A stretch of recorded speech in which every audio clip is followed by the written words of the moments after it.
Hello and welcome to the Focusing Way podcast, Focusing for Better Living. I'm your host, David Battistella. The wind has shifted, we have reset our sails and are exploring new horizons with a new focus on success, leadership, and all things interesting to have more clarity, more focus, and to live a considered life. Don't forget to subscribe on iTunes, Google Play Music, Spotify, and iHeart Radio. And visit our website at thefocusingway.com.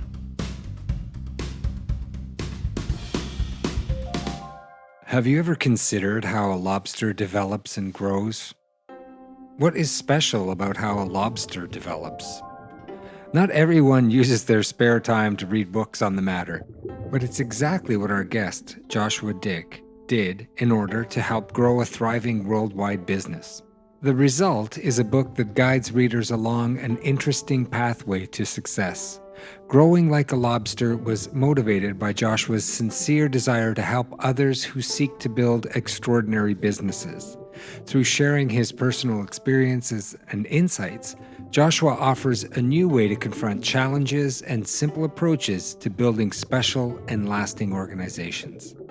Over 15 years, Joshua Dick transformed a small family business into a global market leader in the coffee industry with customers in over 70 countries and distribution facilities on 3 continents. In the process, sales grew more than 25 times while earnings multiplied over 275 times. After the sale of the business, Joshua has now dedicated himself to helping others who seek to build extraordinary businesses based on what they truly love to do.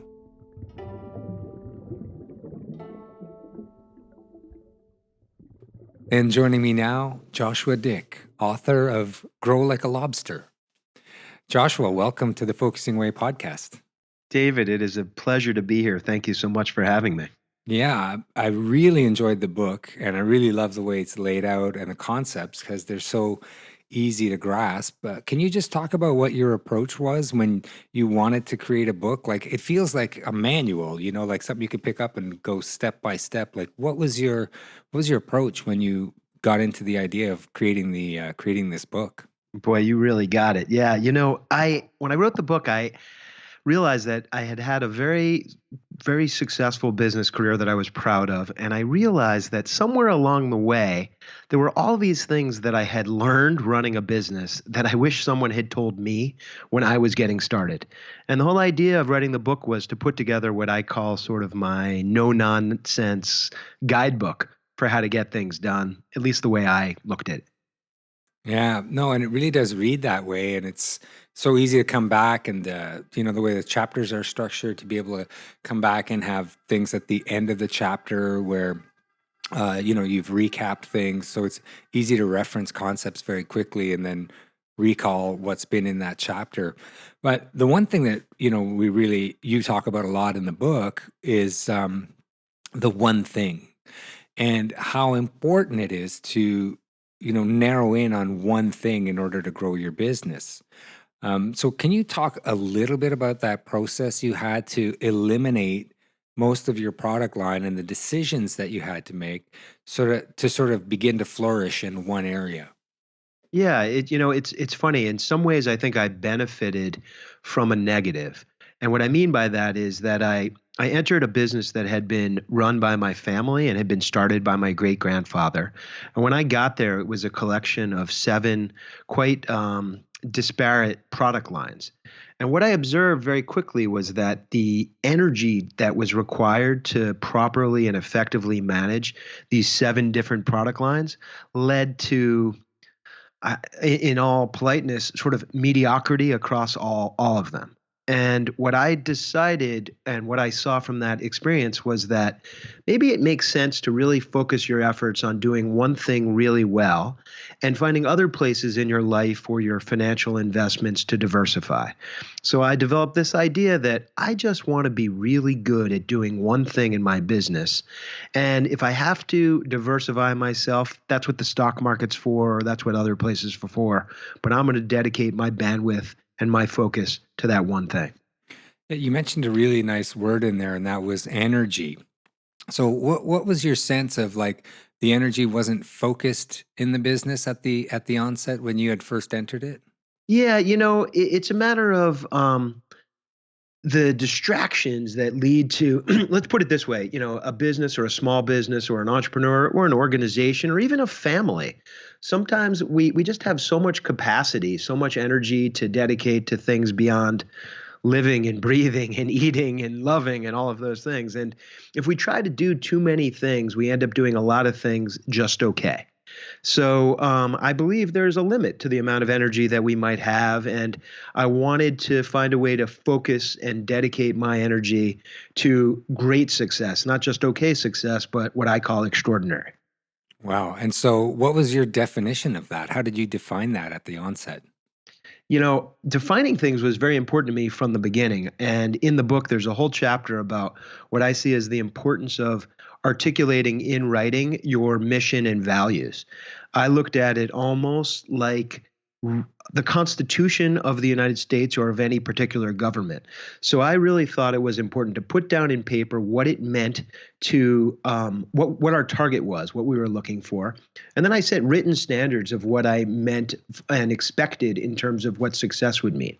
For me, it was about profitability. I wrote it to be profitable beyond expectations and beyond the norm. And that was just, it wasn't really so much about the money as much as it was that the profitability was a way to evaluate and measure our success. Tell me, just tell me about Earnex and the services it provided and the customers and its customers.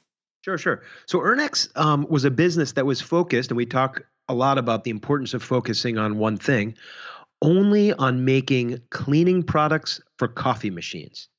Say it again, cleaning products for coffee machines. These are detergents, powders, liquids, and tablets.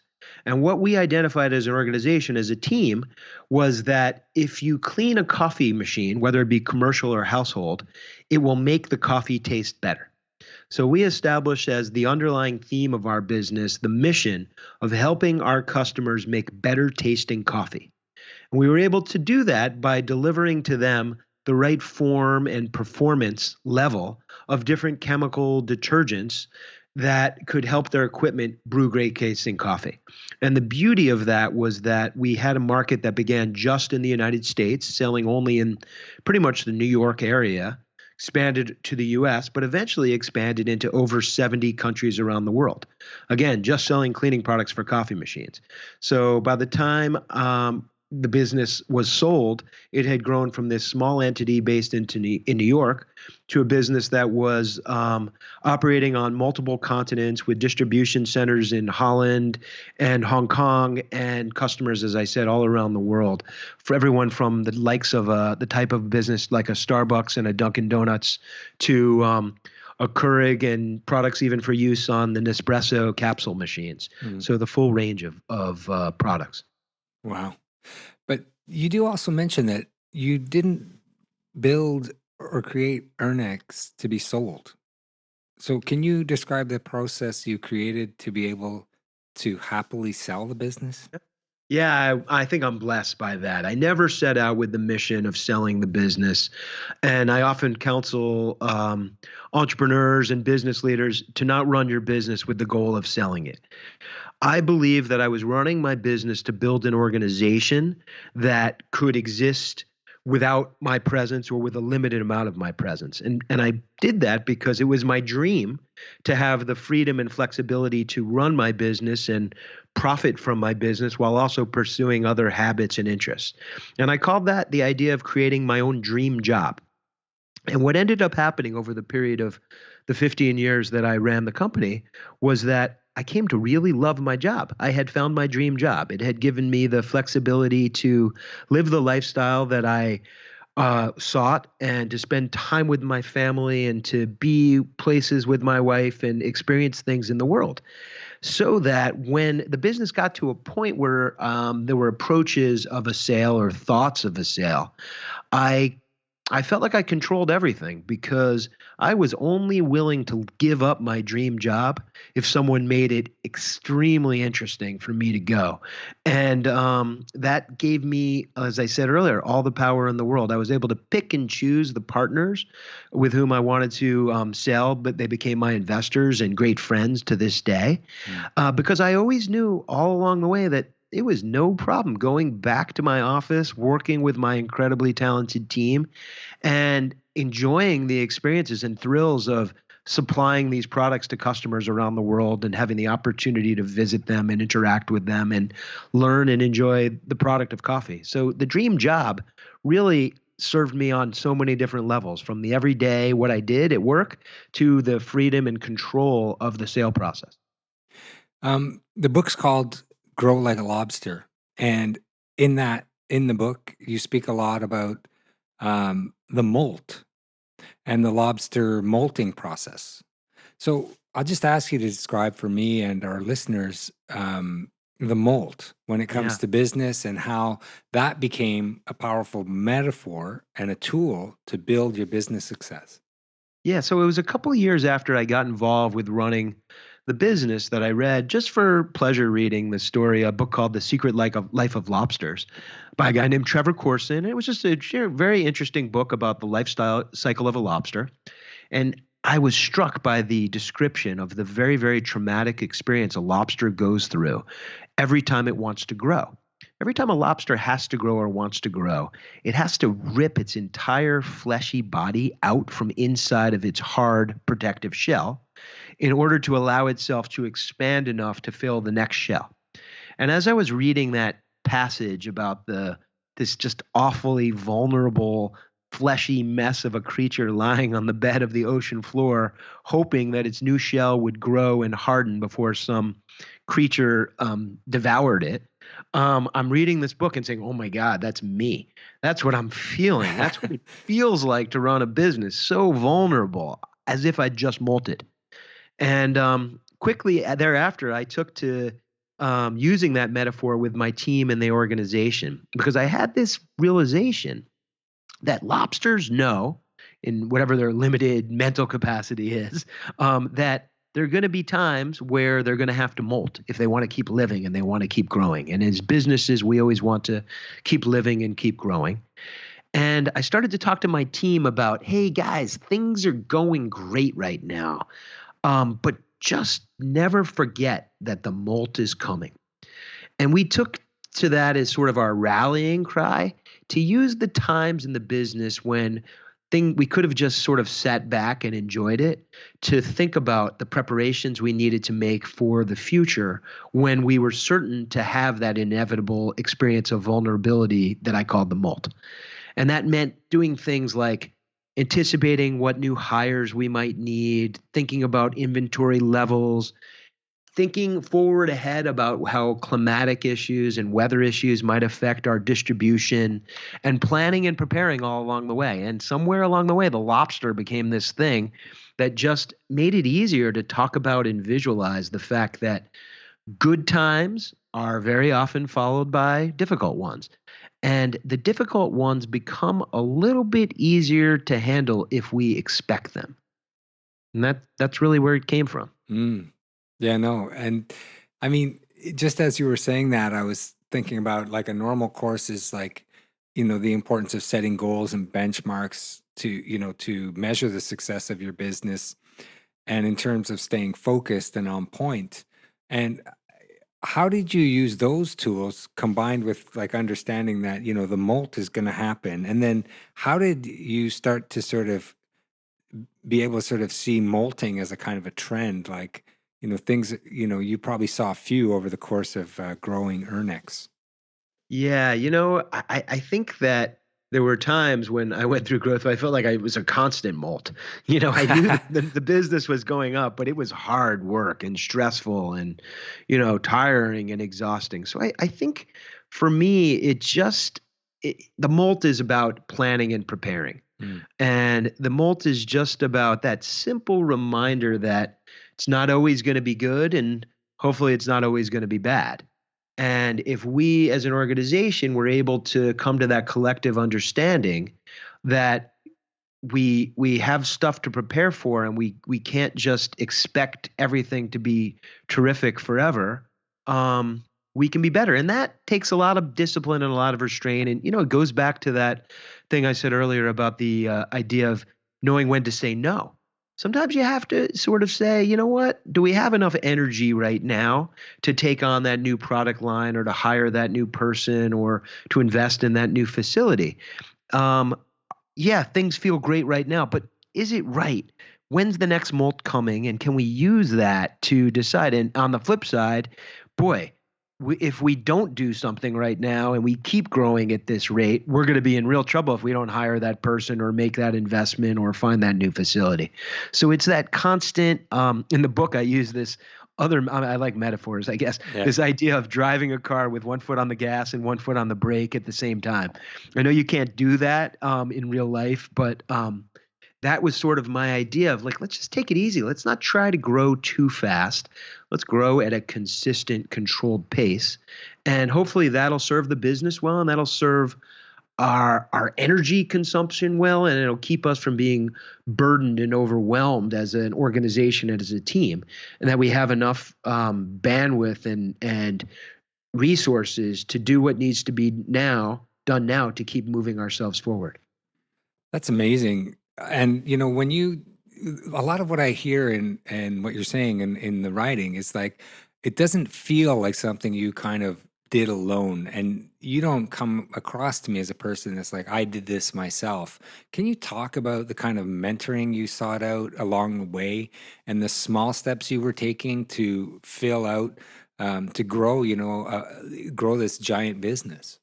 Yeah, mentoring was one of those things. I will say that when you're trying to build a business, you do feel alone, because in some ways you're making a lot of the decisions in a vacuum. But I was really, really focused on reaching out to different people in the industry and even outside my industry, asking them questions, whether or not it sounded like a stupid question or not. I wanted to talk. I needed to talk. And I would go to old professors, I would go to competitors, I would go to vendors, I would go to suppliers, and just talk to them about what they were doing, what they were seeing with their business, how they were thinking about certain decisions. And I even spoke to bankers and accountants and lawyers, and just kind of looked out any place there was to have someone that was doing something similar to me that I could learn from. Wow, that just brings me right to a question about relationships. And, for some people, that's not the most comfortable thing, to be sort of entering into that zone of relationship with your banker, or with any other person that might be touching your business. And it sounds like you really went to all the resources that you had, cultivated throughout the course of your life. Can you talk a little bit about relationships and what that meant to the growth of Ernex? Yeah, the relationships were incredibly important, and it didn't come naturally to me. Definitely didn't come naturally to me at first. If you were to do a personality indicator test on me, like one of these Myers-Briggs type studies, which I've been through quite a few of, I always come up as an introvert, as the person who's not out there wanting to engage with people. I'd just as happy to sit at home and hang out with my kids and watch a movie. But because I had defined what it meant to be successful and what I was trying to achieve with the business, I found a way to sort of almost manipulate my own personality to humbly go out and try and find people that I could learn from, I could gain knowledge from. And it worked very well for the business, in that I got more and more comfortable with the idea of asking what might be perceived as a dumb question, or exposing my vulnerabilities, which is a little bit of where that lobster metaphor comes from, Hmm. and going out there and really just trying to ask and learn and probe, and doing so in a humble way. People tend to be receptive. I find that people in relationships, when you're putting yourself out there and you're exposing yourself and you really are seeking to improve yourself, people want to help. And along the way, I found loads of people that gave me great advice and great counsel. Oh, that's wonderful. I'm just going to go back to your mission statement for a moment, because you talk about how it acted as a reference and a kind of constitution, and a reference document for your business, and how you sort of even revisited it a couple of times, but you worked on it so hard to really define exactly what you were trying to build. But how much impact really did creating that statement have on your business? And why was it so important to create that as a focal point for your business? Yeah, there are a lot of businesses and a lot of organizations that do write mission and vision and value statements, and they write them as a team building exercise, and then they put them in a drawer and kind of forget about them and never go look back to it. I found that because I had worked in some organizations that were like that had these mission statements but didn't reference them and use them, I saw in those organizations sort of confusion about what the right decision was to make at each crossroad. And somewhere I recognized that if I had articulated these things in the mission statement clearly, it might make life easier. And that was, again, going back to that limited amount of energy and that limited amount of bandwidth that we have to do things. I realized that the effort that went into writing the mission statement saved me an incredible amount of energy along the way. I could go back, and if a new business opportunity was presented to me, and I could check as to whether or not that business opportunity actually fit with who we said we wanted to be in the mission statement. And time after time, it served extremely well, where we learned that it was okay to say no. I think sometimes the mission statement, having it there, gives you the permission to turn things down. And one of the ways I've seen many different businesses get distracted or lose focus or lose money is that they try to be everything to everyone. And they end up saying yes, yes, yes, because each new piece of business feels like a new piece of business. The mission statement, I think, helps you decide if it's the right piece of business for what you're trying to achieve. And that served me over and over throughout my career. Yeah, and it seems to go back to taking over, a successful three-generation incumbent business and transforming it, right? Like, um, you know, when you can you talk a little bit about how when you're taking over like an incumbent business, especially a family business, how you can be sort of personally invested and how you sort of were able to be able to look at that, like to separate out sort of that whole the weight that comes with taking over a Yep. family business. But it sounds like some of that happened in the business that you had taken over, where it was like, that's a good business, let's keep it, or that's a good strand of business, let's keep it, let's not get rid of. And then, but your path was to see that some of what you were holding on to was actually inhibiting your growth. Exactly. It's funny. I think the other thing and right to your point, that having the well articulated mission statement written down on a piece of paper that you can look at and judge and defining what your goals and objectives are can help you get away from some of the emotional missteps that we might make, particularly in a family business or in any business. If you define what the objective of the business is, the personal sort of biases and connections and relationships, although they're always going to be important, become secondary to the business, what's right for the business. And because we had done that mission work early on, I think I was able to run the business without emotion. I mean, it's hard to do anything without emotion, but I was able to limit the impact of emotion on my decision making and do what was right. And this comes back to, hiring and firing, particularly Hmm. letting people go. It's very hard. In my early in my career, it was really emotionally troubling to let someone go, even though I knew they were not right for the organization. Hmm.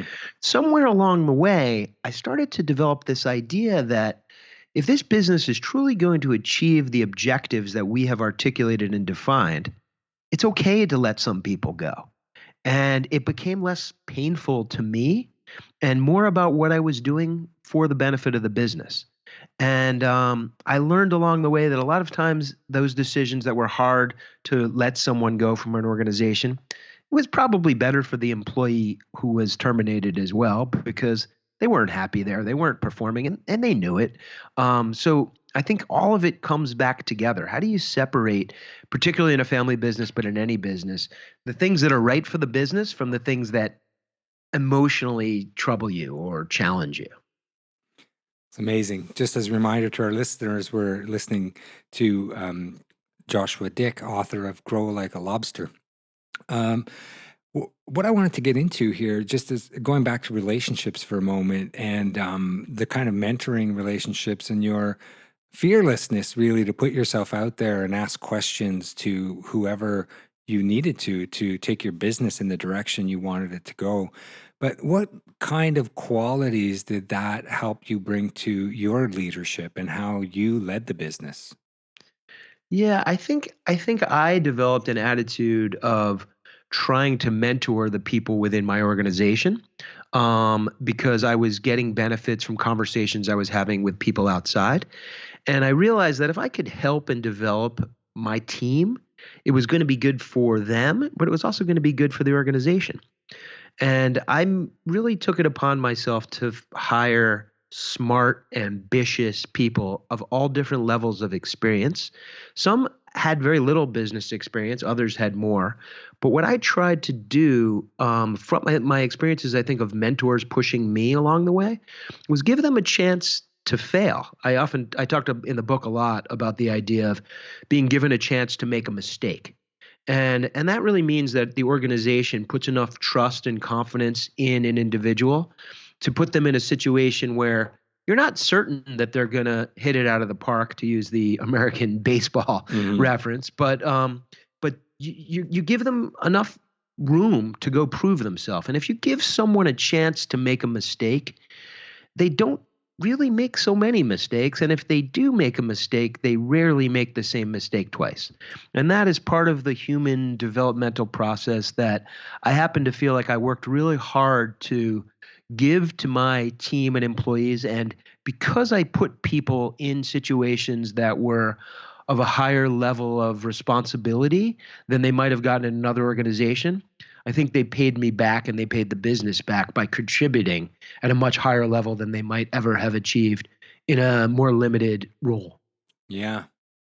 I really love that concept of like giving people, in a sense, giving them the freedom to fail in a way, or to create, or to make a mistake. But how did you support that when that happened? Like, because it's bound to happen in any business, but I guess how you deal with that, is the channel then open to be talking about it because you've created that kind of dialogue in the first place?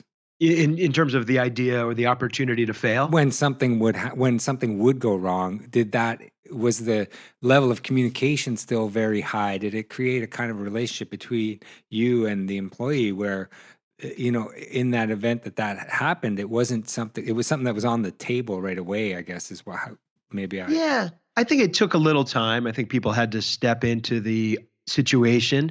I obviously didn't, send someone that was, 2 months out of college to meet with the head of purchasing at Starbucks. We were in the coffee industry or Mhm. things like that.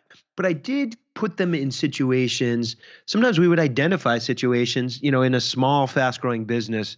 There are a lot of different areas or channels or places that you can look to focus that the risk of failure is actually, or the negative impact of failure is really not such a big deal. You might try and not succeed, but I definitely, I was a little bit cautious. I definitely looked for places to give them chances to pursue opportunities, and if they failed, I was trying to make sure that they didn't destroy the whole business in the process. So I think I was pretty Yeah, fortunate that it yeah. worked out pretty well most of the time. Did you ever think about taking this business public? Did that ever enter into it? It never did. I don't think the business ever got to a scale where that was of interest to me.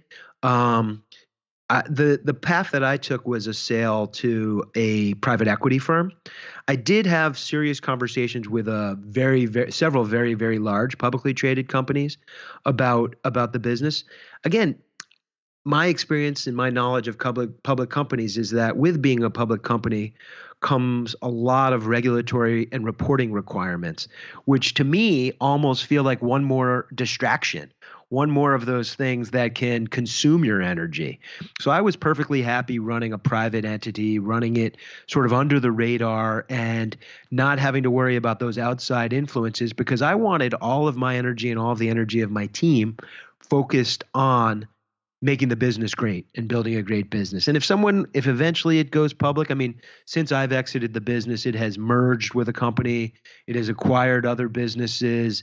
Maybe one day that becomes public, but that wasn't my interest. I just wanted to build a great business, keep it as simple as possible along the way. And I wanted to enjoy what I did every day because I happen to believe that, we spend more time in the workplace than we do with our family, more of our awake time during the week than we do Yeah. with our family. And it should be, if we have an ability to make our jobs and the places that we go for a living enjoyable, that's the goal. And that was really the goal for me. Yeah. So inspiring. And you've got so much energy right now. And obviously you've transitioned into being an author. What are you looking toward now? What do you see in that little crystal ball? Yeah, I think for me, the idea of being an author it was really just something to give back in some way, because there are lots of people that can give back in different ways to society. I had a good run, and I realized that there were a lot of things that that I might be able to give to people, and I'm using the book now almost in a mentoring role. I've been sharing it and sharing insights with it through a blog, and also through some companies and CEOs and leaders that have reached out to me looking for advice. Some companies in which I've made investments, other companies that I've just known some of the CEOs and leaders for a long time. And, they're in industries. Some people are in the coffee industry that I've known for a while, and I've spent time with them. Mostly the places that I'm helping them is focusing, identifying what they really want to do and be, and helping them articulate that in a way that can consistently help them stay focused and utilize their resources and energies as efficiently as possible.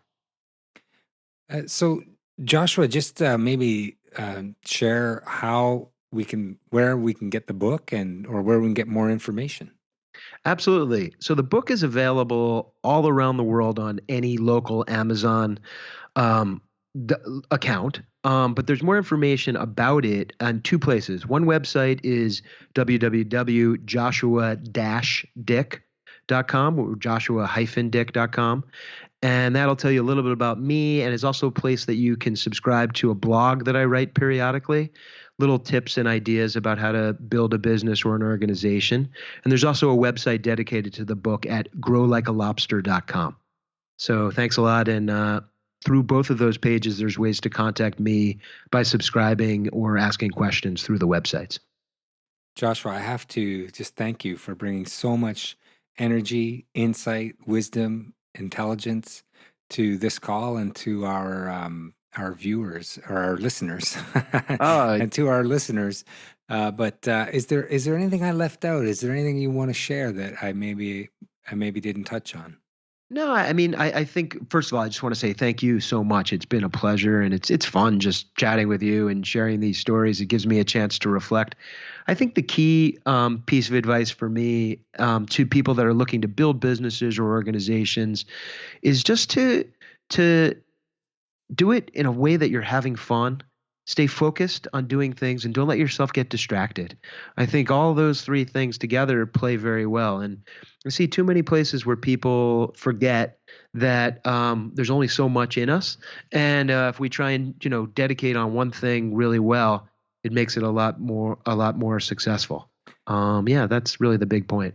I love that, because generally people will say, you've got to have passion. It's got to be passion. But you've brought such a passionate approach to how to run it, and to make the sort of three rules: have fun, stay focused, and don't be distracted. I think that's a beautiful thing that anyone can put on their wall as just a daily reminder of how they can run their business, or I'd be honored. or a lot of other things. Yeah. Wow. Thank you so much for taking the time today. Oh, thank you for having me. Really a pleasure.